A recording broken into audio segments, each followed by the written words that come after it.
Bismillahirrahmanirrahim. Assalamu alaikum. Welcome to my YouTube channel Grip of Nurses. I am Sabiha Shahid, Senior Instructor of Nursing. Please subscribe my YouTube channel and press bell icon. Dear students, कैसे हैं आप सब लोग? अल्लाह पाक से उम्मीद करती हूँ कि आप सब खैरियत से होंगे।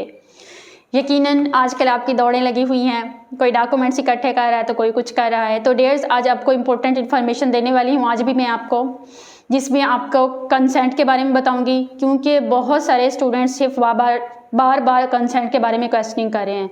इसके अलावा कुछ और डॉक्यूमेंट्स हैं जैसे कि मेडिकल फिटनेस हो गया, श्योरिटी बॉन्ड जिसको हम स्टाम्प कहते हैं, उसके बारे में बताऊंगी, सेकंड और थर्ड लिस्ट के बारे में बताऊंगी, और आपके प्रॉपर क्लासेस कब से स्टार्ट हो रही हैं तो इन सब के बारे में आपको बताऊंगी। इसके लिए आपने ये मेरी वीडियो एंड तक देखनी है। तो अब आते हैं वापस फर्स्ट ऑफ ऑल कंसेंट की तरफ। कंसेंट असल में है क्या? ये एक रजामंदी होती है डियर्स।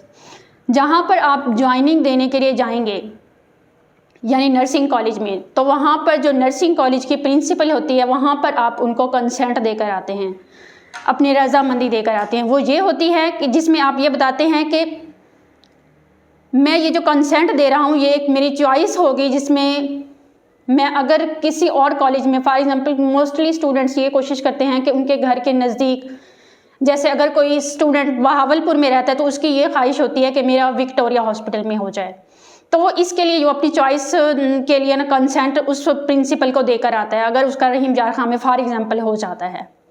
तो ये होती है कंसेंट जिसको आप लिख कर दे आते हो। दूसरी बात ये है, जो बच्चे बार बार पूछ रहे हैं, कंसेंट अगर आप किसी को दे आते हो तो उसमें वो आपकी सीट ज़ाया नहीं होती डियर्स।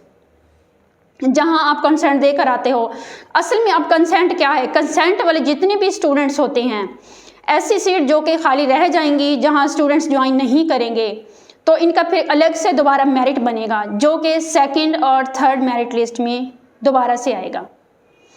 इसके अलावा सेकंड जो थर्ड लिस्ट डिस्प्ले होगी उनका हो सकता है फिर उनके नज़दीक किसी 3 कॉलेज में आ जाए नाम।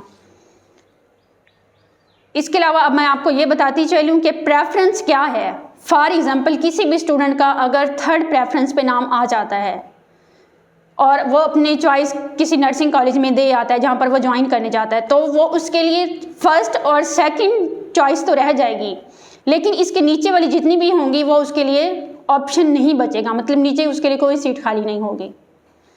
इसके अलावा यानी इस कंसेंट का फ़ायदा उस स्टूडेंट का ऊपर वाली 2 प्रेफरेंसेस, यानी अगर थर्ड में उसका नाम आया है और वो कंसेंट दे आया है तो सेकंड और फर्स्ट वाली प्रेफरेंस में उसको बेनिफिट होगा, नीचे वाली जितनी भी प्रेफरेंसेस होंगी उसमें उसको कोई मौका नहीं दिया जाएगा, यानी उसको कोई ऑप्शन वो अवेल नहीं कर सकता। तो डियर्स, इसके अलावा ये थी मेरी बहुत इंपॉर्टेंट इन्फॉर्मेशन। अब मैं आपको बताती चलूँ कि सेकंड और जो थर्ड मेरिट लिस्ट है वो कब डिस्प्ले हो रही है। सेकंड लिस्ट जो है 4 अप्रैल को डिस्प्ले हो जाएगी इंशाल्लाह, और जो थर्ड मेरिट लिस्ट है वो होगी 8 अप्रैल को, ये डिस्प्ले हो जाएंगी।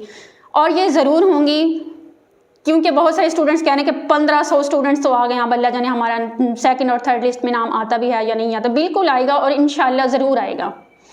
इसके अलावा आपकी जो प्रॉपर क्लासेस का आगाज़ है वो इंशाल्लाह 15 अप्रैल से स्टार्ट हो जाएगा, जिसमें आपके लिए मेडिकल जो फिटनेस की बात कर रही थी, आप बहुत सारे स्टूडेंट्स कर रहे थे, वो आपके जब आप प्रॉपर क्लासेस आपकी स्टार्ट होंगी वहाँ पर आपका मेडिकल फिटनेस भी बनता है प्रॉपर, और जो एक श्योरिटी बॉन्ड होता है वो भी आप लोगों को वहाँ से एक सैंपल के तौर पर दिया जाएगा, जो आप वहीं से उसी ही सिटी से बनवा के आप अपने प्रिंसिपल को दे दोगे। इसके अलावा बहुत सारे स्टूडेंट्स ये पूछ रहे थे कि मैम अगर हमारा जाना ज़रूरी है या नहीं, तो डियर्स आप अपने फादर के साथ या भाई के साथ या मदर के साथ जिसके साथ भी जाओ, आपका जाना ज़रूरी है। ज्वाइनिंग देने के लिए स्टूडेंट का, कैंडिडेट का होना बहुत ज़रूरी होता है, तो आपने जाना है। स्टूडेंट्स ने तो आज यकीनन ज्वाइनिंग दे दी होगी और देनी भी चाहिए। बाकी जितने स्टूडेंट्स रह गए हैं तो वो डियर्स आप लोग कल तक ज्वाइनिंग दे दें, क्योंकि जितना जल्दी आप दे देंगे आप लोगों की टेंशन ख़त्म हो जाएगी, आप लोग टेंशन फ्री हो जाएंगे।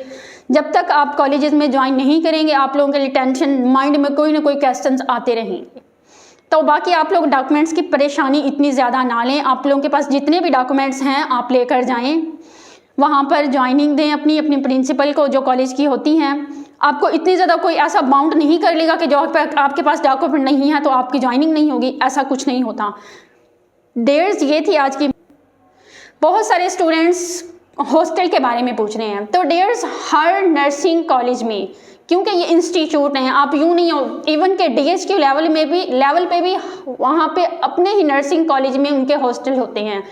हर बच्चियाँ जितनी भी होती हैं मोस्टली विदाउट सिटी की जो रहती हैं वहाँ पे हॉस्टलाइज होती हैं। बाकी आप लोग टीचिंग हॉस्पिटल्स में जा रहे हो, वहाँ पे हॉस्टलाइज आपको होना पड़ेगा और आपके पास हॉस्टल की फैसिलिटी होगी। वहाँ पर मेस की फैसिलिटी भी होती है, हर चीज़ की होती है। बाकी आपको परेशान होने की कोई ज़रूरत नहीं है। आहिस्ता आहिस्ता जब आप लोग जाओगे, आप लोगों को खुद ब खुद पता चलना शुरू हो जाएगा कि हमारे पास किस चीज़ की हमें ज़रूरत है, कौन सी चीज़ हमें लेकर आनी है, कौन सी चीज़ हमारे पास ऑलरेडी हॉस्टल के अंदर है पड़ी। तो डियर्स, आप लोग छोटी छोटी बातों के लिए परेशान ना हो। अब आप खुशी खुशी अपनी स्टडी की तैयारी करें। अपने डियर्स, आप लोग बहुत खुश नसीब हैं। नर्सिंग एक बहुत अच्छा प्रोफेशन है। जितना पहले था अब तो इसको बहुत ज़्यादा अपग्रेड कर दिया गया है। अब आप लोगों को नर्सिस नहीं बुलाया जाएगा, नर्सिंग ऑफिसर्स के नाम से आपको बुलाया जाएगा, क्योंकि अब पाकिस्तान की जो नर्सिंग है ऑल ओवर द वर्ल्ड में इसका नाम है। जहाँ पर भी आप लोग जाओगे आपका एक नाम होगा। अगर आप फॉरेन कंट्री में जाओगे तो भी आपका एक नाम होगा। अगर अपने कंट्री में नर्सिंग करने के बाद आप लोग जॉब करते हो तो आपको अच्छी जॉब की पेशकश होगी, जिसमें आप लोगों का अच्छा पे पैकेज होगा। इसके अलावा आप लोग नर्सिंग ऑफिसर्स कहलाएंगे, ना कि नर्सिस।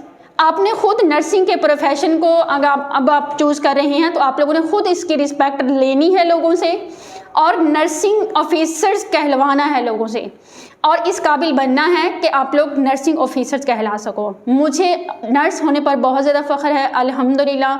मैं अपने आप को इस काबिल समझती हूँ अल्हम्दुलिल्लाह कि मैं एक अच्छी ऑफिसर हूँ, क्योंकि मैंने जो पढ़ा है, जो मैंने अप्लाई किया है और जो कर रही हूँ, मुझे अपने नर्स होने पर फ़ख्र है। और आप लोगों ने भी इस तरह बनकर दिखाना है, अपने मुल्क का नाम रोशन करना है।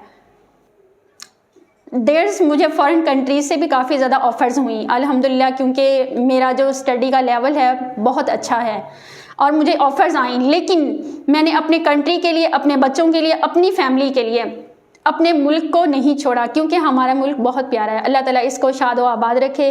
अल्लाह ताला आप लोगों को भी सलामत रखे, आपको अपने मकसद में मज़ीद कामयाब करे, मज़ीद तरक्कियाँ दे। आप लोगों ने नेक बेटियाँ बनकर घरों से बाहर निकलना है, और जब घर वापस आना है तो नेक बेटियां ही वापस बनकर आना है। जैसे आप लोग घरों से जाओगे वैसे ही वो लौट कर वापस आना है और अपने पेरेंट्स का नाम रोशन करना है।